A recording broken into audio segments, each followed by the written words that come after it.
แต่ก่อนคนเจน X โตมากับพ่อแม่ที่เป็นเบบี้บูมเมอร์ก็ไม่ได้ทุกอย่างพอมันก็เป็นไปได้ว่าไอ้พวกคนเจน X เนี่ยเวลาโตมามันมีประสบการณ์อยากได้นู่นได้นี่แล้วไม่เคยได้ตอนเด็กๆผมก็เป็นที่อยากได้ใช่ไหมพอมาอยู่ยุคนี้บางอย่างมันไปกระตุกความทรงจำวัยเด็กฉันอยากจะจับจ่ายใช้สอยของพวกนั้นฉันก็เลยยอมที่จะซื้อยอมผมจ่ายมีอยู่เครื่องหนึ่งยอมจ่ายแล้วยังซีลอยู่ด้วยไม่ได้ยังไม่แกะซีลเลยแค่ซื้อก็รู้สึกดีแล้วแค่ซื้อเอามาวางไว้ไม่แกะ รู้สึกดีแล้วนะอันนี้นอสตาเกียมาร์เก็ตสวัสดีครับพบกับรายการไม่มีผิดไม่มีถูกของล้มยักษ์ Academy ที่ชวนคุณไปล้มยักษ์ที่อยู่ในตัวคุณไปด้วยกันและเสริมการเรียนรู้แบบไม่รู้จบนะครับคุณอยู่กับผมครับจานอมล้มยักษ์รับจบทุกปัญหา AI ในธุรกิจครับและยังอยู่กับพาร์ทเนอร์คนดีคนเดิมครับสวัสดีครับคุณปอสวัสดีครับสวัสดีครับมาวันนี้เรากลับมาอยู่กับคอนเทนต์มาร์เก็ตติ้งอีกครั้งนึงนะครับซึ่งวันนี้เป็นมาร์เก็ตติ้งที่ผมว่าหลายๆแบรนด์เนาะน่าจะเคยใช้กันนะครับแล้วก็นักการตลาดหลายๆคนน่าจะรู้จักและคุ้นเคยกันเป็นอย่างดีนะครับวันนี้เราก็จะมาแชร์เนื้อหาให้กับท่านผู้ชมผู้ฟังดูวันนี้เราผมเปิดประเด็นนี้ก่อนเรื่องนี้ผมว่าหลังๆนี่เราจะเห็นกันเยอะเคยไหมครับคุณโอมที่เราไปที่ไหนสักแห่งแล้วได้กลิ่นอะไรที่ทำให้เรารู้สึกย้อนไปถึงช่วงที่เราเป็นเด็กๆนะครับอาจจะเป็นกลิ่นแป้งกลิ่นอะไรก็ได้ครับแล้วทำมันไปกระตุ้นความทรงจำในช่วงย้อนวัยเป็นช่วงเด็กแล้วกันมันความรู้สึกเราย้อนเวลากลับไปในอยู่ในวัยนั้นหรือได้ยินเพลงย้อนยุคอาจจะเป็นเพลง8 บิตที่มาจากเกมนะครับเห็นภาพของวิดีโอเกมบางอย่างแล้วความทรงจำเรากลับไปแฟลชแบ็กถึงช่วงที่เราเป็นวัยเด็กเคยเล่นเคยได้ยินมันใช่ไหมฮะเคยเราน่าจะเคยเป็นแบบนี้ด้วยเพราะคนรุ่นเราเนาะรุ่นผมเนี่ยแล้วอย่างที่คุณโอมพูดครับช่วงนี้นักการตลาดใช้กลยุทธ์นี้กันเยอะนะครับหรือที่เราเรียกกันว่า nostalgia marketing นะครับการตลาดแบบย้อนอดีตนะบางคนก็อาจจะเรียกอีกชื่อว่า retro marketing ก็ได้นะครับแต่มันมีคำกันอยู่คือ nostalgia marketing คือทำให้คนรู้สึกโหยหารู้สึกคิดถึงแล้วก็เอาไปปลักกับแบรนด์ของเราหรือเขาเรียกว่าทวินหาอดีตนะครับซึ่งมันไม่ใช่แค่การเอาของเก่ามาขายนะนอสตาเกียมาร์เก็ตติ้งมันมีอะไรที่ดีไปกว่านั้นเดี๋ยวเรามาดูกันก่อนที่เราจะไปลงดีเทลกันเนี่ยเรามารู้กันก่อนว่านอสตาเกียเนี่ยมันลากศัพท์หรือมันมาจากอะไรครับคุณเป็นเกรดให้นิดหนึ่งนะครับจริงๆนอสตาเกียเนี่ยจุดกำเนิดมันมาจากโรคภัยอย่างเงี้ยนะครับมากลายมาเป็นกลยุทธ์การตลาดคำว่านอสตาเกียนะครับมันเป็นคำภาษากรีกมาจากคำว่านอสตอสแปลว่ากลับบ้านผสมกับคำว่าอัลกอสแปลว่าความเจ็บปวดมันมีการศึกษาว่าในศตวรรษที่17เนี่ยมีนักศึกษาแพทย์ชาวสวิตนะครับที่ชื่อว่าโจฮันเนสฮอฟเฟอร์นิยามมันว่ามันเป็นจริงๆมันเป็นโรคทางจิตแบบหนึ่งนะครับไอ้นอสตาเกียเนี่ยซึ่งเกิดขึ้นกับทหารที่ออกไปรบแล้วก็คิดถึงบ้านคิดถึงทหารบางทีไปรบเนี่ยไปกันหลายปีก็โฮมซิกคิดถึงบ้านจนอยู่ในสภาวะที่ทำงานไม่ได้คือเป็นอาการทางจิตคิดถึงบ้านคิดถึงลูกเมียคิดถึงอะไรจนทำงานไม่ได้นะครับเขาก็เลยมีศัพท์ขึ้นมาว่าเป็นนอสตาเกียในยุคสมัยใหม่เนี่ยในปี 1980 นะครับในปี 1990 นักการตลาดก็เริ่มสังเกตกันครับว่าในช่วงเวลาที่โลกมันเริ่มหมุนเร็วนะ 1980 1990 ก็เป็นยุค .com แล้วนะซึ่งวิวัฒนาการของโลกเริ่มไปได้เร็วเพราะว่าอินเทอร์เน็ตมายุคที่โลกเริ่มหมุนเร็วนะครับมันก็เขาบอกว่ามันมีความไม่แน่นอนสูงผู้คนเนี่ยเริ่มหันไปยึดกับสิ่งที่เกิดขึ้นในอดีตหลังจากสักปี 2000 เป็นต้นมาเนี่ยเราเลยเริ่มเห็นคำว่า nostalgia marketing ซึ่งจริงๆสำหรับผมเท่าที่ผมสังเกตนะผิดถูกไม่รู้ผมคิดว่า nostalgia มันเกิดเยอะกับคน Gen X ซึ่งเดี๋ยวเราคุยกันนะเพราะว่า Gen X เป็นวัยที่เริ่มย้อนละมีหลายเรื่องที่เขาต้องย้อนกันผมคิดว่าลองนึกตามนะคนใน Gen X เนี่ยบทสนทนาเนี่ยชอบพูดถึงสมัยเรียนนะเดี๋ยวนี้ก็ชอบมานั่งพูดกันว่าเขาเกิดทันมือถือช่วงผมเนี่ยอยู่มหาลัยเนี่ยมือถือเกิดละก็เริ่มมาพูดกันว่าไอ้มือถือเนี่ยที่ฉันใช้มันเป็นอย่างนั้นมันเป็นอย่างนี้หรือเพลงสังเกตว่าร้านอาหารที่เป็นร้านแนวเพลงยุค 90 2000 เกิดเยอะมากลองไปดูแถวราชพฤกษ์นะเกิดเต็มไปหมดแล้วคิวแน่นมากนะครับเพราะว่ามันเป็นการเอา nostalgia marketing กลับมาขายเหมือนคน Gen X เขาโหยหาใช่บรรยากาศแบบนี้คือผมว่าน่าเป็นเรื่องจิตวิทยาการใช้ชีวิตรูปแบบหนึ่งจะสังเกตว่าสมมติถ้าเราเป็นเด็กๆเราอยากจะพูดแต่เรื่องอนาคตใช่ไหมคนวัยปัจจุบันก็มัวแต่โฟกัสสิ่งที่อยู่ตรงหน้าส่วนคนมีอายุแหละเราก็จะเริ่มนึกถึง เรื่องอดีตว่าเราโตมาแบบไหนเพลงที่ฉันโตมากับมันพอมาได้ยินมาได้เห็นมันก็เริ่มทำให้เรารู้สึกหวนถึงช่วงวัยเด็กเพราะอะไรฮะผมว่าจิตวิทยาหนึ่งเดี๋ยวจะแชร์กันผมเชื่อว่าความทรงจำในช่วงวัยเด็กมักจะเป็นความทรงจำที่คนส่วนใหญ่นะผมพูดสำหรับคนเป็นคนมีความสุขไม่มีความกดดันมีแต่ความสนุกนะพอเราเติบโตเป็นคนทำงานเนี่ยมันเริ่มมีความเครียดมีเพรสเชอร์เริ่มขม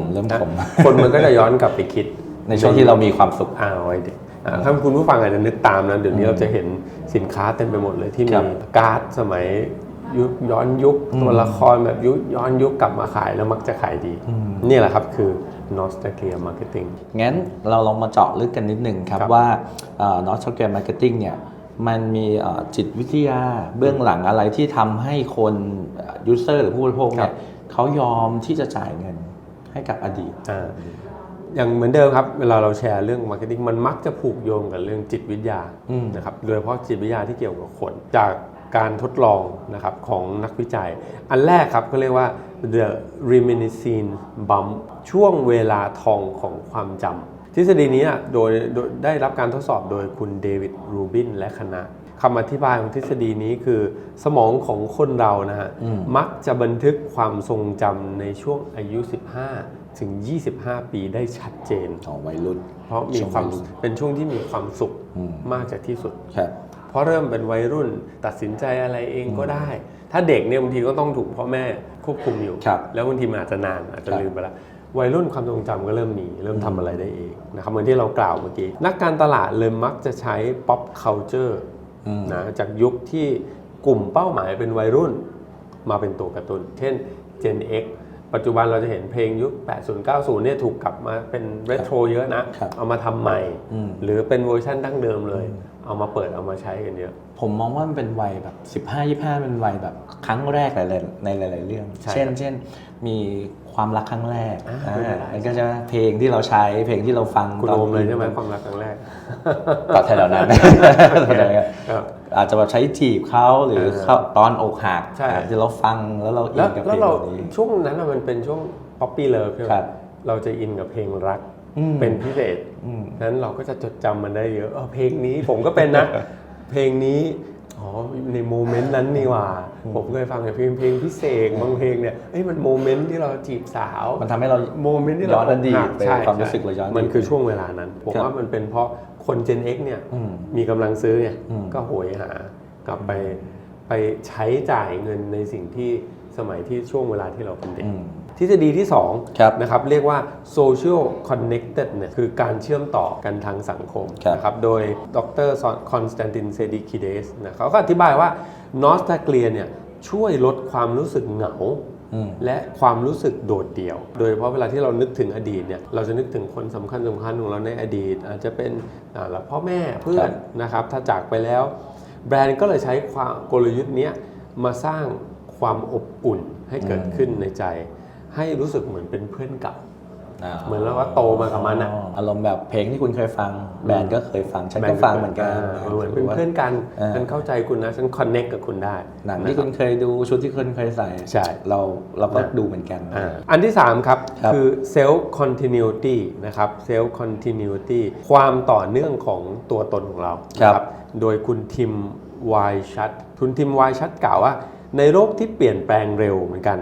นอสตาเลียทำให้รู้สึกว่าเรายังเป็นคนเดิมได้กลับไปกินขนมที่มันมีความรู้สึกย้อนวัยตอนเด็กๆเป็นการยืนยันตัวตนของเราในอดีตทำให้เราเกิดความพึงพอใจทางอารมณ์สูงนะครับนี่ก็เป็น3ทฤษฎีที่ถูกกล่าวไว้ว่ามันน่าจะเป็นทฤษฎีที่อธิบายความเป็นนอสตาเลียมาร์เก็ตติ้งได้เป็นจิตวิทยาทั้ง3รูปแบบที่อยู่เบื้องหลังคราวนี้อยากจะให้ท่านผู้ชมเห็นภาพมากขึ้นนะครับเรามาลองเขาเรียกยกเคสที่จับต้องได้ครับว่าวันนี้เรามีมาคุยกันกี่เคสครับคุณปอผมมีคัดมาสัก3เคสนะครับแต่จริงๆเคสตอนนี้มันอยู่รอบตัวเราไปหมดเยอะจริงผมว่าเราเห็นเนาะสเกลมาร์เก็ตติ้งเยอะลองเข้าไปในเซเว่นครับก็จะเห็นการตลาดแบบเรโทรย้อนวัยเยอะไปหมดร้านอาหารที่ผมพูดไปแล้วนะครับย้ำหลายรอบเปิดกันเยอะมากนะครับแต่เคสแรกนะครับที่ผมชอบมากอันนี้สัมผัสมากับตัวเนาะช่วงนั้นเด็ก Gen X อย่างผมก็เรื่องเกมวิดีโอเกมนะครับ เคส Nintendo ก็เป็นเคสหนึ่งที่น่าสนใจมาก ครับ Nintendo เนี่ยเขาฟื้นคืนชีพเครื่องเกมในตำนานปี 2016 นะฮะเขาออก Nintendo กับ Super Nintendo Classic Edition อยู่ในเครื่องเดียวกัน ลักษณะของมันก็คือเป็นเครื่องเกมที่ใส่เกม 3-40 เกมเข้าไปอยู่ในเครื่องเดียว มีต่อ HDMI ออกทีวีในยุคปัจจุบันได้นะครับปี 2016 เนี่ยตอนนั้น Nintendo อยู่ในสถานการณ์ที่ไม่ค่อยดีนะครับโดยเฉพาะเจอ PlayStation เจอ Xbox เนี่ยมาตีตลาดค่อนข้างเยอะ Nintendo เขาก็มองว่าคนที่โตมากับ Nintendo Super Famicom หรือย้อนไป Family ยังเป็นกลุ่มคนที่มีกำลังซื้อแล้ว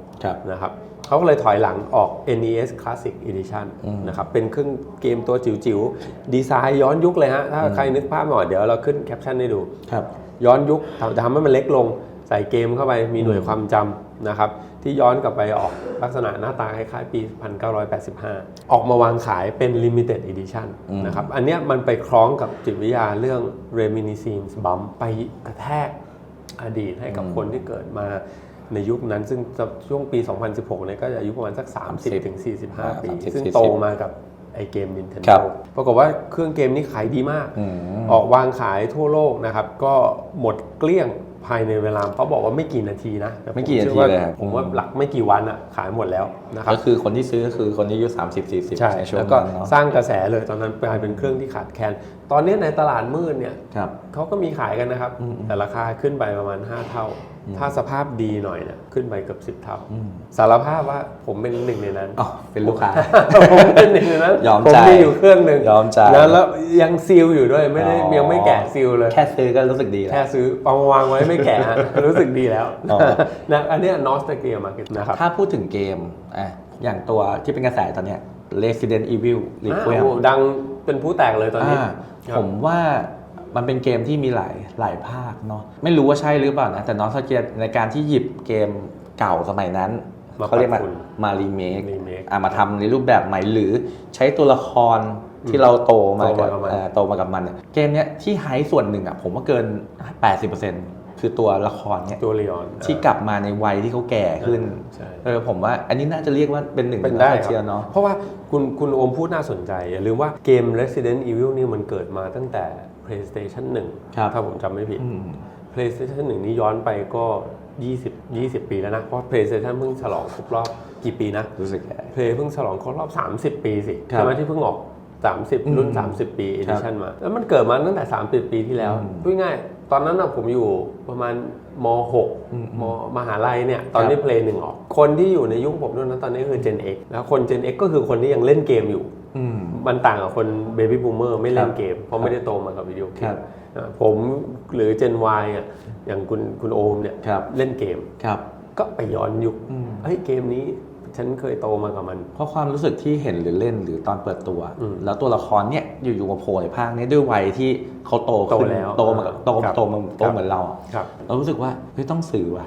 ต้องเล่นต้องโดนเรียบร้อยถึงบอกว่าลีออนเนี่ยเป็นตัวจุดขายเลยเป็นตัวที่ทำให้เกมนี้ขายดีเป็นเหมือนพรีเซนเตอร์ของเกมนะผมว่าน่าจะเป็นหนึ่งในกลยุทธ์ของNostalgiaเหมือนกันเนาะครับผมในเคสที่2ครับอันนี้ก็น่าสนใจเป็นเคสที่ใหม่ขึ้นมานิดนึงครับเป็นการรีแบรนดิ้งของ Burger King โอ้โหนี่เป็น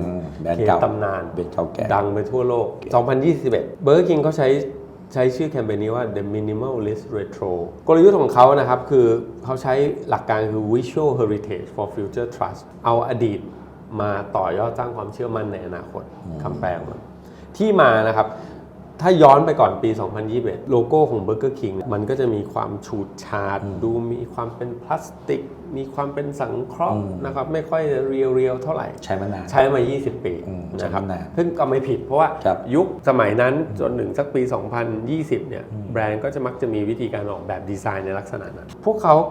มองว่าเขาอยากจะทำให้แบรนด์ move forward ได้แต่วิธีการ move forward ของ Burger King คือเอาของเก่ากลับมาทำให้มัน move forward ก็เลยเลือกกลับไปใช้โลโก้นะครับที่คล้ายกับช่วงปี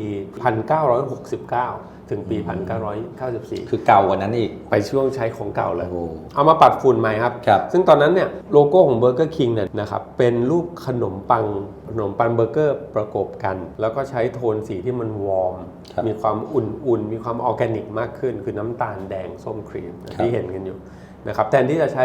สีเหลืองสดหรือสีฟ้าแบบเดิมก็เอาความเป็น เรโทรเนี่ยกลับมา ครับ อันเนี้ยมันเป็นจิตวิทยาที่ไปกระตุกเรื่องของ cognitive ease นะครับทำให้คนไปจดจำโมเมนต์กับกลิ่นอายที่ตัวเองเกิดโตมากับมันก็ทำให้โลโก้ของ Burger King เนี่ยเป็นที่พูดถึงทั่วโลกเลย ก็ได้ไวรัลเยอะมาก แล้วความตั้งใจของ Burger King ตอนนั้นอีกอย่างคือพยายามจะลบภาพความเป็นฟาสต์ฟู้ดซึ่งกระแสตั้งแต่ปี 2000 มาเนี่ยกระแสเรื่องของฟาสต์ฟู้ดมันเป็นอันตรายมันอย่างนั้นอย่างนี้มันเยอะมากถูกไหมก็พยายามจะลบภาพนี้ออกไปด้วยการใช้เรื่องของเรโทรหรือ nostalgia เนี่ยมาออกแบบโลโก้ให้มันมีความออร์แกนิกนะครับแล้ววอร์มมากขึ้นเป็นแคมเปญที่เล่นกับโลโก้แล้วเป็นที่พูดถึงดังมากในตอนนั้นที่เป็นโซเชียลแล้วนักออกแบบเขาก็นั่งคุยกันนั่งวิเคราะห์กันเรื่องนี้ใหญ่มากเรื่องของโลโก้ Burger King นะครับถ้าใครสนใจหรือลงดีเทลเรามีเล่าไว้ในพาร์ทของ EP ของคุณแชมป์นะครับสามารถไปดูกันได้นะครับว่าเนื้อหาหรือดีเทลเป็นยังไงเรามีพูดถึงอยู่เหมือนกันใช่ครับแอบขายของนิดหน่อยนะครับโอเคอีกเคสหนึ่งครับได้ครับ Stranger Things โหนี้ซีรีส์โด่งดังมากทำมาหลายซีซั่นมากเขาบอกว่าเรียกว่าStranger Things กับปรากฏการณ์ Vicarious Nostalgia จากถ้าวิเคราะห์ดูเนี่ย Stranger Things ใช้ทฤษฎีหรือ Nostalgia Marketing เข้ามาในการสร้าง Stranger Things แน่นอนแทบจะเป็นหลักนะครับ Netflix เนี่ยตัดสินใจสร้างซีรีส์ที่ต้องการจะย้อนไปใช้เรื่องราวของปี 1980 นะครับที่กลุ่มคนดูหลักส่วนหนึ่งเนี่ยคือ Gen Z ซึ่งตอนนั้นเกิดไม่ทันนะครับยังเป็นเด็กอยู่หรือเพิ่งจะเกิดกันนะยังไม่เกิดยังไม่เกิดสิยังไม่เกิดผมมาเกิดตอนนั้นยังไม่เกิดเลยครับนั่นคือ Gen X โตมากับมันครับเขาสร้างซีรีส์ย้อนไปยุค 1980 นะครับที่ไม่ได้แค่ย้อนยุคนะแต่เขาเจาะลึกไปตั้งแต่เรื่องของ texture เรื่องของการใช้สีเรื่องของฟิล์มเรื่องของดนตรีภาพแล้วก็ฉากที่ประกอบอยู่ในนั้น ถ้าเราดู Stranger Things เนี่ยผมอาจจะไม่ใช่แฟนนะแต่ผมก็เคยเห็นอยู่มันก็จะมีจักรยาน BMX ใช่ไหมอยู่ในประกอบอยู่ในนั้นมีการร่วมมือกับโค้กมีภาพที่เป็นโค้กสมัยก่อนนะครับก็ทำให้กลิ่นอายของ Stranger Things คือการพยายามจะย้อนวัยแล้วก็ออกชุดสะสมออกมาด้วยเป็นชุดสะสมแบบย้อนวัยพูดง่ายคือแบรนด์สินค้าที่อยู่ในเซ็นเตอร์จริงเกือบทั้งหมดเป็นเวอร์ชั่นในปี 1980 เกือบหมดย้อนยุคแล้วก็เอาออกมาโบลเอาออกมาขยี้กับคอน sumer ที่โตมาแล้วก็คือ Gen X ดูแล้วอินแน่นอนเพราะว่าไม่ใช่แค่อย่างที่คุณปอบอกทั้งเสียงทั้งภาพหรืออะไรแต่การใช้ชีวิตในยุคนั้นที่ถ่ายทอดผ่านตัวเด็กๆออกมาเนี่ยมันทำให้มันทัชกับคนรุ่นใหม่ได้ด้วยครับผมตัวจริงผลลัพธ์นะครับตอนเราก็รู้กันอยู่แล้วว่าซีรีส์ Stranger Things นี่โด่งดังมากนะครับแต่มันทำให้เกิดกระแสแฟชั่นยุค 80 ที่กลับมาฮิตมากๆเลยอันนึงที่เห็นได้ชัดคือเพลงชื่อ Running Up That Hill นะครับกลับมาติดชาร์ตอันดับหนึ่งนะครับหลังจากผ่านไป 37 ปีกลับมาใหม่นะครับอันนี้คือหลักฐานว่าการเอาNostalgia Marketing หรือ Retro เนี่ยกลับมาเนี่ยมันได้กับทุกวัยผมได้ข่าวว่ามีแบบคนที่ดูบางกลุ่มเขาไปออกไปปั่นจักรยานเล่นโดยไปหาจักรยานเหมือนแบบโซเชียลท็อกซิกใช่คุณโอพูดถึง Stranger Things ผมทำให้ผมนึกถึงบ้านเราก็เคยมีปรากฏการณ์นะหนังคุณโอทันเปล่าไม่รู้เรื่องอะไรครับได้ดูเรื่องแฟนฉันไหมฮะทันครับนี่แหละปรากฏการณ์แต่ตอนแฟนฉันเนี่ยผมก็ยังไม่ได้อยู่ในยุคผู้ใหญ่แบบนี้ผมก็ยังเป็นวัยรุ่นอยู่แต่แฟนฉันมันไปกระตุกต่อมคนวัยรุ่นยุคผมเนี่ยนะผมไม่ได้จะแฟนฉันหนังฉายปีไหนนะแต่น่าจะมี20 ปีได้แล้วมั้งนะครับ2000 ต้นซึ่งช่วงนั้นนะผมก็ยังอยู่ในวัยทำงานนะ20 กว่ามันไปย้อนสมัยที่ผมโตมากับมันนะถ้าใครดูแฟนฉันเนี่ยเห็นในภาพยนตร์แฟนฉันมีอะไรมีหนังสือเรียนแบบซี่ใส่ถุงใส่หนังยางใส่หนังยางมีโดดเชือกมีผมจำไม่ผิดมีแบบเรียนชื่ออะไรดรุณศึกษาที่พูดถึงอยู่ในตัวละครเนาะมีวิถีชีวิตแบบคนยุคที่ผมเกิดมาในยุคเด็กๆเลยแต่ขายคน Gen X ซึ่งตอนนั้นเป็นวัยรุ่นกันอยู่อันนี้ก็เป็นตัวหนึ่งนะภาพยนตร์แฟนฉันนี่โด่งดังมากคือใช้โมเดลเดียวกับคล้ายๆกันผมมองว่าคล้ายๆกันมาดูเคสไทยกันมากอีกสักเคสหนึ่งอันนี้ผมชอบนะครับของแม่ประนอมคู่ครัวตัวแม่ผมสำหรับผมถ้าวิเคราะห์ดูผมว่าก็น่าจะใช่นะแม่ประนอมเนี่ยรีแบรนด์โดยเขายังคงรูปแม่ประนอมไว้ถ้าไปย้อนดูแบบของแม่ประนอมเขาตอนรีแบรนด์เนี่ยเขายังคีปรูปของคุณแม่ประนอมเอาไว้แต่ปรับโทน ต่างๆเนี่ยให้มันเหมาะสมอันนี้ก็เป็นการพยายามโบรเรื่องเก่ามาผสมผสานกับยุคใหม่ไม่ให้มีความเฉยนะครับถ้าพูดถึงนอสตาเลียอันหนึ่งที่ผมอยากจะให้คิดตามอย่างที่ผมบอกว่ายุคสมัยเนี้ยเราเริ่มเห็นแบรนด์นะครับหรือสินค้าสมัยเก่านะกลับมาขายใหม่มาทำใหม่แล้วพยายามจะกระตุกต่อมความทรงจำของผู้บริโภคเยอะอีกตลาดหรือวงการหนึ่งที่ผมคิดว่านอสตาเลียกลับมาช่วยได้เยอะคือพวกวงการของสะสมนะครับพวกของสะสมย้อนยุคอย่างผมเนี่ยตอนนี้เข้าวงการสะสมเกมเกมเก่าคุณลองถามว่าเปิดเล่นไหมไม่เล่นนะส่วนใหญ่ซื้อมาเก็บซื้อมาก็วางไว้ห่อพลาสติกแค่เห็นก็รู้สึกดีใช่ไหมเราวางไว้แล้วเราก็รู้สึกอันนี้มันสมัยที่เราเด็กๆเราย้อนวัยทำให้เรารู้สึกกลับไปในช่วงที่เรามีความสุขแล้วเราก็ไปสะสมหลายๆเวอร์ชันอันนี้เป็นอันหนึ่งหรือพวกการ์ดเกมก็เหมือนกันโปเกมอนการ์ดยุคเก่าๆอะไรเงี้ยนะครับมันก็มีหลายวงการที่ใช้เรื่องของนอสตาเลียมาทีนี้ผมถ้ามามองเนี่ยนอสตาเลียเนี่ยมันจับกลุ่มคนยุคไหนก็ส่วนใหญ่มันน่าจะเป็นยุคคน Gen X สาเหตุหนึ่งก็เพราะว่าคน Gen X ในปัจจุบันเนี่ยคือมีกำลังซื้อใช่ไหมฮะส่วนใหญ่ก็จะอยู่ในวัย40บวกไปละถึง50กว่าถ้าพูดถึงหน้าที่การงานรายได้ก็ยังอยู่ในเกณฑ์ที่โอเคละก็อาจจะน่าจะสูงในระดับหนึ่งถ้าส่วนใหญ่พอมันมีกำลังซื้อแล้วมันไปเจออะไรที่มันกระตุกความทรงจำในยุคเด็กจ่ายแน่นอนก็อยากจะจ่ายบางคนโตมาต้องยอมรับว่าคน Gen X โตมากับพ่อแม่ที่เป็น Baby Boomer ก็ไม่ได้ทุกอย่างสมัยนั้นพ่อแม่ก่อนจะซื้ออะไรให้ก็คิดกันเยอะนิดหนึ่งพอมันก็เป็นไปได้ว่าไอ้พวกคน Gen X เนี่ยเวลาโตมามันมีประสบการณ์อยากได้นู่นได้นี่แล้วไม่เคยได้ตอนเด็กๆผมก็เป็นที่อยากได้ใช่ไหมพอมาอยู่ยุคนี้บางอย่างมันไปกระตุกความทรงจำวัยเด็กฉันอยากจะจับจ่ายใช้สอยของพวกนั้นฉันก็เลยยอมที่จะซื้อมาครอบครองไว้นะครับผมว่าสถานที่อย่างร้านอาหาร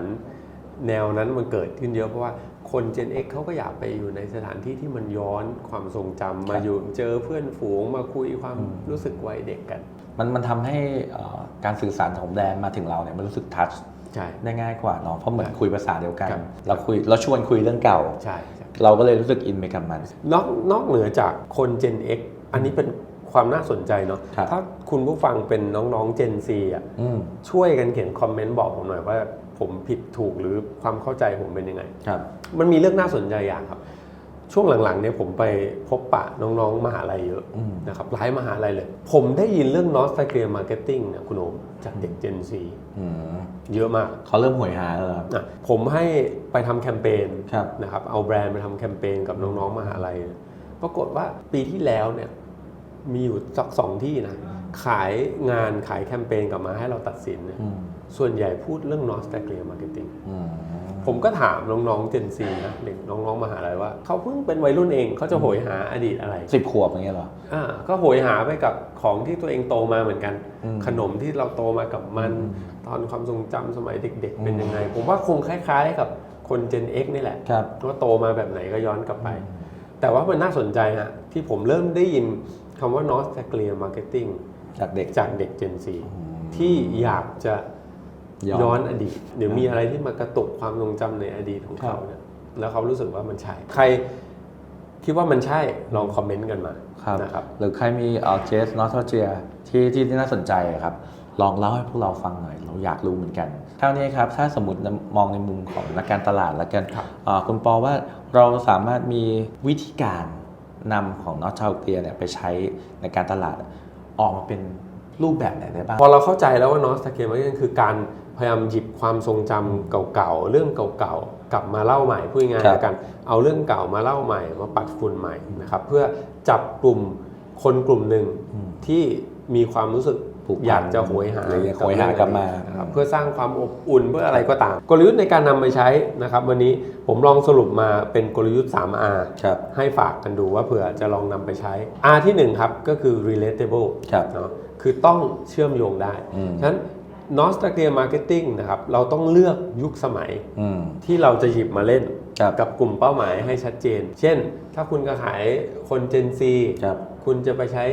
เพลงยุค 60 70 ก็คงไม่ได้ ไม่รีเลทเลย นะฮะ ครับ หรือถ้าคุณจะขายคน Gen X ครับ แน่นอนอย่างที่เราพูดกันไปแล้ว เราต้องหยิบเพลงยุค 80 90 มาใช้ ครับ แล้วหยิบมาใช้นี่มันอาจจะต้องเอา Original Version มาใช้ด้วยนะ ต้องเลือกให้ถูก ครับ ใช่ไหมครับ แต่คน Gen Z คุณก็ต้องหยิบสิ่งที่เขาโตมากับมันมาใช้ ครับ นะครับดังนั้นต้องทำการบ้านนิดหนึ่งนะครับอย่าให้มันผิดฉะนั้นมันต้องรีเลทเชื่อมโยงกับเขาให้ได้นะ R ที่ 2 ครับ ครับผม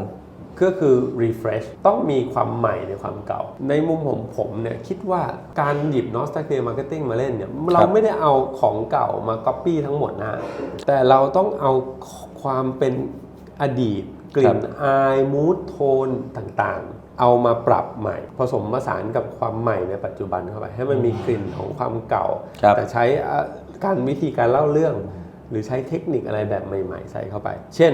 ถ้าออกแบบภาพแบบที่เรายกเคสเบอร์เกอร์คิงคุณหยิบสีเดิมๆภาพเดิมๆโลโก้เดิมๆมาแต่ผสมผสานนิดนึงให้มันมีความใหม่เข้าไปบ้างไม่ใช่ว่าก๊อปของเก่ามาใช้ทีเดียวนะครับต้องปัดฝุ่น ให้เหมาะสมกับยุคสมัยด้วย ให้มันยุคสมัยเหมาะสมด้วยอันที่ 3 ครับ ครับ คือ right timing ต้องดูจังหวะที่ใช่ด้วย ครับ นะครับ nostalgia marketing เนี่ยจากจิตวิทยาที่เราเรียนรู้ไปแล้วนะครับจากสิ่งที่เราเห็นในตลาดส่วนใหญ่เนี่ยจะใช้ได้ดีกับช่วงเวลาที่ผู้คนเนี่ยเขารู้สึกว่าเขาเครียดหรือเหนื่อยล้าแล้วเขาต้องการจะใช้เวลาเนี่ยไปเสพอะไรที่มันย้อนอดีตไปเพื่อมีความสุขย้อนวัยให้สร้างความสุขให้ความรู้สึกอบอุ่นเช่นเวลาเศรษฐกิจไม่ดีหรือเวลามีโรคระบาดที่คนต้องการที่พึ่งบางอย่าง nostalgia marketing จะเป็นออปชันนั้นได้นะครับเป็นที่พึ่งทางใจได้พูดง่ายก็คือสรุปก็คือกลยุทธ์ทั้งหมดนะครับที่คุณปอแนะนำมาก็จะประกอบด้วย3 อันก็คือเรื่องของ relatable นะครับที่มันเชื่อมโยงได้เชื่อมโยงกับกลุ่มที่เราต้องการจะสื่อสาร2คือ refresh นะครับไม่ใช่ยกเก่ามาทั้งดุ้นเลยแต่อาจจะต้องมีการปรับเปลี่ยนบางอย่างเพื่อให้ร่วมสมัยและสุดท้ายคือ right timing ก็คือใช้ในจังหวะที่ใช่โดยเฉพาะตอนที่แบบเขายุคในภาวะที่เครียดและมีความเหนื่อยล้าเนาะอันนี้ถึงทำให้ตัวnostalgiaถึงทรงพลังนะครับสุดท้ายนี่ครับอยากให้คุณปอช่วยสรุปเรื่องเกี่ยวกับnostalgia marketing นะครับฝากไว้ให้กับนักการตลาดที่สนใจหรืออยากจะลองใช้ดูครับว่าเขาจะต้องใช้อย่างระมัดระวังตรงไหนหรือข้อควรระวังหรือวิธีแนะนำที่ถูกต้องครับนักการตลาดบางคนยังกลัวว่าการใช้ nostalgia หรือ retro เนี่ยจะทำให้แบรนด์ดูเก่าแล้วมันย้อนแย้งที่ว่าบางทีแบรนด์สมัยใหม่อยากทำให้แบรนด์ดูทันสมัยตลอดเวลานั้นความว่า nostalgia ครับมันไม่ใช่การที่เราจะถอยหลังไม่ใช่หมายความว่าแบรนด์จะวิ่งถอยหลังนะครับแต่มันเป็นการดึงของดีๆหรือรากเหง้าบางอย่างในอดีตที่เป็นอินไซต์ของคอน sumer มาใช้เพื่อมันมาเติมให้แบรนด์มีพลังเดินไปข้างหน้าได้นะครับโดยใช้เรื่องของเทคโนโลยีใช้เทคนิคใหม่ๆเข้ามาเสริมผมว่ามันเป็นการเพิ่มลูกเล่นทางการตลาดเล่นกับความรู้สึกเรื่องของอารมณ์ของคนได้ดีมากอย่างหนึ่งแต่ผมว่ามันต้องมีท่าให้เล่นอย่างที่บอกไปแล้วมันต้องมีกิมมิคมันต้องมีความเก๋ามันต้องมีความต้องฉลาดใช้นิดนึงใช้ให้มันนิดนึงนะครับดังนั้นผมคิดว่ามันจะมีประโยชน์มากแล้วสุดท้ายผมคิดว่าเรื่องของอดีตเนี่ยมันไม่ได้มีไว้สำหรับให้เราอยู่กับที่นะอดีตเนี่ยมันnostalgiaมันคือการเอาอดีตมาเป็นเชื้อเพลิงเพื่อเติมให้แบรนด์เนี่ยมันวิ่งไปข้างหน้าโดยการใช้จิตวิทยาหรืออารมณ์ความรู้สึกของคนในช่วงเวลาหนึ่งหยิบมาเล่นนะครับแล้วผลักดันให้มันไปต่อในอนาคตข้างหน้าได้คมมากครับครับผมก็สำหรับวันนี้นะครับหวังว่าทุกคนคงได้รับความรู้ดีๆนะครับแล้วก็สาระที่น่าสนใจนะครับสำหรับใครนะครับที่ยังไม่ได้กดไลค์กดแชร์กด Subscribe ฝากกดเพื่อเป็นกำลังใจให้กับทีมงานล้มยักษ์ Academy ด้วยนะครับสำหรับวันนี้ก็ขอลาไปก่อนพบกับ EP ถัดไปในสัปดาห์หน้าสวัสดีครับ